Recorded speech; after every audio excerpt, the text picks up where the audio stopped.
Hey everybody, it's Dalton here. Today I'm going to be showing you guys how to play Minesweeper. Despite being one of the first main computer games, a lot of people actually don't know how to play, so today I'm going to be showing you how. So to start, here's the board. As you can see, this number in the top left just represents the number of mines that are on the board, and this is just a timer, so as soon as you start, the timer will start counting down. So the basic controls are you left click any of these gray squares to open them up, and then you right click to place a mine, and as you can see the mine counter goes down whenever you right click and place one. Obviously those mines aren't necessarily accurate, so the goal isn't to get to 0 on this counter, because obviously you can just go like this and you'll get to 0. The goal is really to find all of the non-mine tiles. And so those tiles are either going to be these blank squares like this, or they're going to have a number. And these numbers is where the confusing part comes in, because a lot of people see numbers and they think math, and they're like, oh god, what is this? It's actually pretty simple. So these numbers just represent the number of mines within a 1 block radius around the number. So if you take this one, for example, this is a 1 block radius around it, and that means that there's 1 mine in here. Now in this case, the only block that we can't see is this one right here. So that means that this has to be a mine. So we can just right click that, and so now we know that that's a mine. We're 1 down, we got 98 to go. Now as you can see what that does, if you look at this one over here, or this one down here, these also only have 1 mine in this 1 block radius. But now we know where that 1 mine is. So you can left click to clear these out, or a faster way to do it is you can left and right click at the same time, and it'll clear all the available mines out like that, or all of the available blocks. Now this 2 obviously looks a little scarier, because you look and you see, oh well, there are 3 blocks here, but only 2 of them are mines. How am I supposed to know?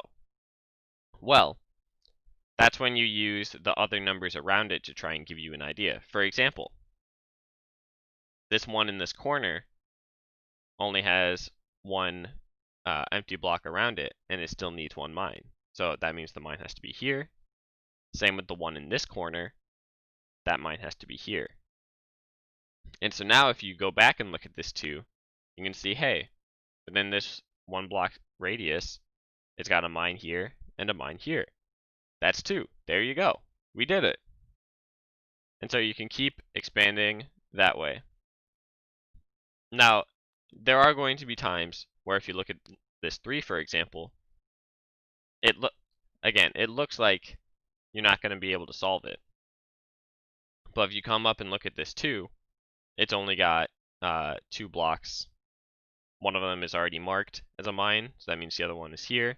And now this 3 has 3 mines around it, so it's good. We can double click, and there you go.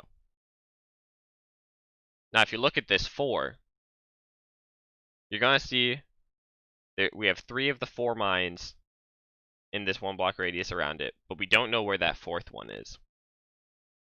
In a situation like this, you can either just guess and say, I think it's here, or I think it's here. And you can do that. That's perfectly fine. But what I like to do instead is to just ignore it and move on to another part, because we have to clear out this whole board eventually anyway.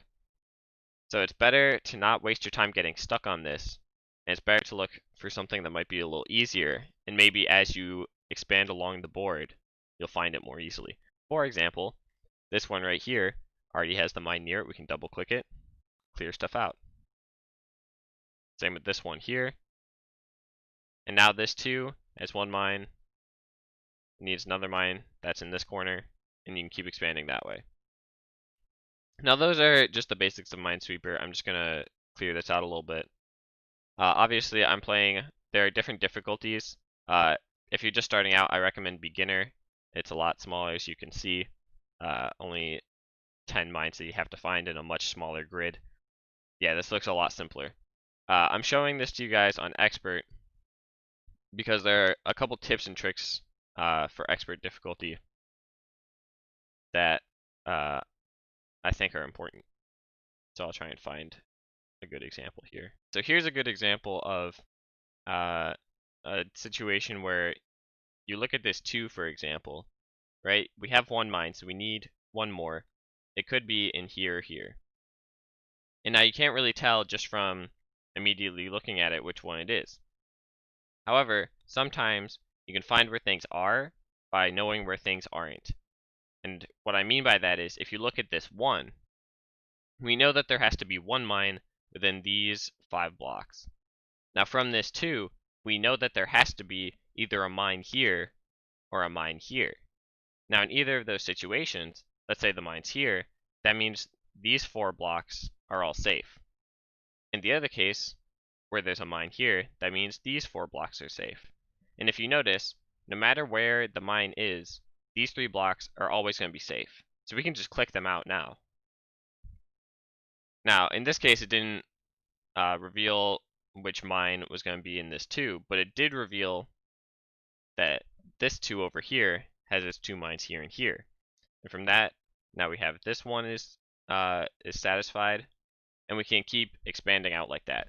So that's a good example of using the entire board and kind of thinking about where things can't be instead of where the mines have to be. Now here's an example of a common layout that you can look for and use to your advantage. So here we have this 1, 2, 1 in a line like this. Now we know that within these 3 blocks, 2 of these have to be mines.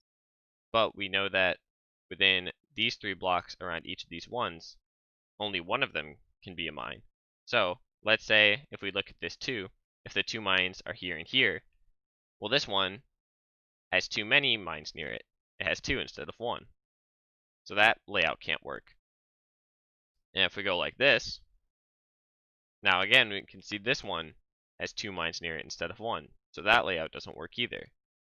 So the layout that works for this looks like that. Because as you can see, this one only has 1 mine near it. This 2 has 2 mines, and this 1 only has 1. So if you ever see a 1, 2, 1 in a line like this, and there are no blocks up here, then this is a layout that you can use to get 2 free mines, even when you're not entirely sure where any other mines are, as you can see. Now sometimes you might run into situations like this. As you can see, we've cleared out almost the entirety of the board, and we only have 2 mines left. If you look, there are only these 4 blocks left.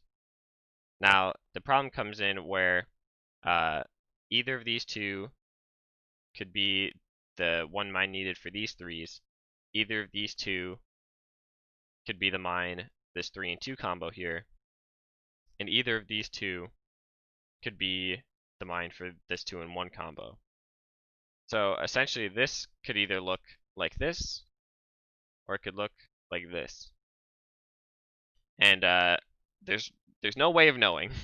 So sometimes, yes, no matter what you do, you are still going to have to guess. In this case, I'm going to guess that's like this. Hey, look, I was right. You know, those are times where sometimes you're going to get it and sometimes you're not. So even to, you do the best you can, but sometimes it does still just come down to luck. Anyways, thanks for watching. I hope you guys enjoyed this video. I hope you learned how to play Minesweeper and you give it a try sometime if it looked interesting to you. And yeah, I'll see you guys next time. Peace.